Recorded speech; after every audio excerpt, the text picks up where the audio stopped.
Renata Agostini traz os bastidores, como é que a campanha de Ciro Gomes está se preparando para falar hoje no Jornal Nacional.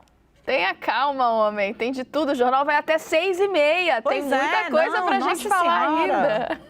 E a gente fica trabalhando desde cedo, que é para preencher tudo isso com muita novidade. Então vamos lá, vamos falar de Ciro Gomes, claro. Hoje é o dia, então, de Ciro Gomes enfrentar essa entrevista importante, né? Segunda da série, no mesmo formato, claro, que aconteceu ontem, 40 minutos de duração, sem intervalos. Fui entender com a equipe, então, de Ciro Gomes qual a expectativa para esse momento. Veja, a gente falava ontem, Dani, Yuri, Leandro, né, de como o QG bolsonarista via como um momento super importante por causa desse canhão de audiência. Não é diferente no caso de Ciro Gomes, né? Um assessor dele, inclusive, me falou desse momento de ouro, porque, gente, Ciro Gomes vai ter uma desvantagem na propaganda eleitoral na TV. Ele tem menos tempo, ele está ali em terceiro lugar, um terceiro lugar distante nesse momento, né, de Bolsonaro e Lula, mas ele está ali num terceiro lugar, mas ele tem uma desvantagem enorme, tem um tempo bem menos significativo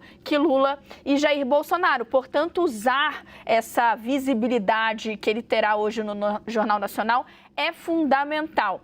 Qual é a primeira coisa que está ali na lista de prioridades? Apresentar propostas. Pode parecer meio simplório, né? Mas um candidato quer sim apresentar propostas. Mas veja, a equipe de Ciro entende que ele tem uma vantagem. Diferentemente de Lula e de Bolsonaro, que tem ali de responder pelos governos que fizeram, tem de se defender em diversas frentes, inclusive um tema de corrupção que deve também ser explorado na entrevista do ex-presidente Lula. Ciro Gomes tem uma posição diferente, segundo a sua equipe, e isso pode permitir que ele tenha uma janela para falar de propostas. Ele quer repisar uma ideia que ele já vem usando na campanha, de que ele é o que tem um conjunto ali de propostas mesmo, né, de sugestões para o país mais robusto do que seus adversários, mais detalhado. Ciro gosta muito de falar de economia, ele quer usar então o Jornal Nacional para falar do programa de renda mínima que ele está defendendo, para falar sobre a reindustrialização do país, para falar sobre as propostas de geração de emprego e também sobre educação, né? O Ceará tem ali ótimos exemplos, além de Sobral, mas também o estado como um todo na área de educação quer resgatar essa bandeira. Ele tirou o dia de ontem, Ciro Gomes, para gravar para o seu programa na TV e também para repassar com o João Santana, o marqueteiro, e integrantes da sua equipe, justamente os principais pontos dessa entrevista. Aquele treinamento ali antes do momento, né, antes de passar ali pelos entrevistadores do Jornal Nacional, já foi até para o Rio ainda ontem para se preparar. Agora, Dani, achei muito interessante porque perguntei, né, claro, sobre a possibilidade dele ser questionado sobre o seu posicionamento na eleição passada, quando ficou muito famoso e repercute até hoje aquela viagem dele a Paris, ele que não passou para o segundo turno, e o segundo turno foi decidido entre Fernando Haddad do PT e Jair Bolsonaro. Ciro, que nessa eleição aposta muito nessa argumentação de que nenhum desses polos, né, vai levar o país para frente, que ele é uma solução para quebrar essa dinâmica. E diante disso, o que o integrante da equipe dele falou? Olha, a resposta é muito simples, isso aí é uma fake news do PT. Veja que eles já estão aí cheios de argumentos também para atacar em cima do PT e de Lula, sim. Ele lembra que Ciro voltou, sim, para votar e que o PDT, ainda na eleição passada, declarou um voto crítico, um apoio crítico a Fernando Haddad na ocasião. Agora, Dani, a gente não pode esperar ali um Ciro Gomes numa versão diferente, nem um Ciro Gomes que vai economizar para nenhum desses lados. Pelo menos é o que diz a sua equipe. Eu quero ouvir vocês, meninos. Qual a expectativa de hoje? O PT está de novo aí preparado, porque sabe que Ciro Gomes está, tipo assim, né? Ele está indo para todo lado, tentando viabilizar aí a terceira via. Quero te ouvir, Leandro.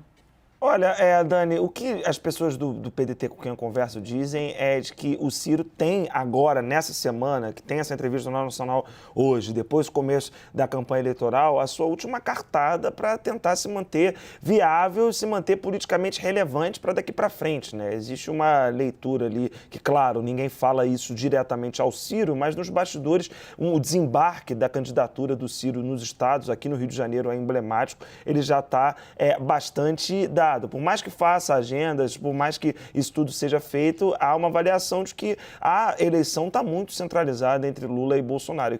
O que pode ser apresentado de novo agora é o que ele vai entregar no Jornal Nacional, e aí é a velha dificuldade, né, de se dividir entre ataques a Lula e a Bolsonaro, e depois o que vai apresentar na TV com as peças lá do João Santana, marqueteiro, o que ele vai entregar isso como uma possível novidade. O que as pesquisas da semana passada mostraram é que o Ciro está perdendo voto, e está perdendo voto para o presidente Jair Bolsonaro. Isso, inclusive, um petista me chamou a atenção, né? Uma pessoa do PT falou, olha, as pesquisas estão mostrando que o eleitor do Ciro não está indo para o Lula imediatamente, não. Ele está indo para o presidente Jair Bolsonaro. Isso é um objeto, isso é um ponto de preocupação também para o PT, né? Então, essa semana é vista aí como o começo de uma última cartada do Ciro para o seu futuro político mesmo. A ver se pega, né? Se engrena. Yuri, vamos seguir nessa toada, só para a gente fechar ali a rodada de análise sobre a participação do Ciro Gomes. Hoje, Luiz Inácio Lula da Silva é na quinta-feira, é isso, gente? Ontem eu já errei. Quinta, isso. né? Eu tô na cabeça que é quarta. Não, é Lula na quinta-feira. Quarta tem um buraco, na verdade. Quinta-feira é Lula e sexta-feira é Simone Tebet. E hoje, Ciro Gomes. E essa toada de ser o candidato que tem proposta de fato, isso é a linha mestra do discurso de Ciro Gomes, inclusive com seu livro publicado, e tem sido muito insistido pelos seus apoiadores, pelos seus aliados. A grande questão, de fato, é que pode ser que Ciro Gomes seja exposto a uma contradição ou, pelo menos, questionado sobre o fato de ter participado de governos do PT, foi ministro de Lula, depois o seu irmão Cid Gomes, depois de ter deixado o governo do Ceará, também foi ministro de Dilma Rousseff já, ainda no início do segundo mandato, foi um ministro por um breve tempo, mas Ciro Gomes tem toda uma história próxima dos governos do PT e chegar só agora, em 2022, com um discurso mais incisivo contra as questões de corrupção, isso pode ser um dos flancos que os jornalistas podem explorar na entrevista de hoje. Ciro Gomes tem resposta para tudo, tem resposta para isso, inclusive, mas a grande questão é o quanto isso fica exposto, não para nós que diariamente trabalhamos com política ou consumimos informações de política.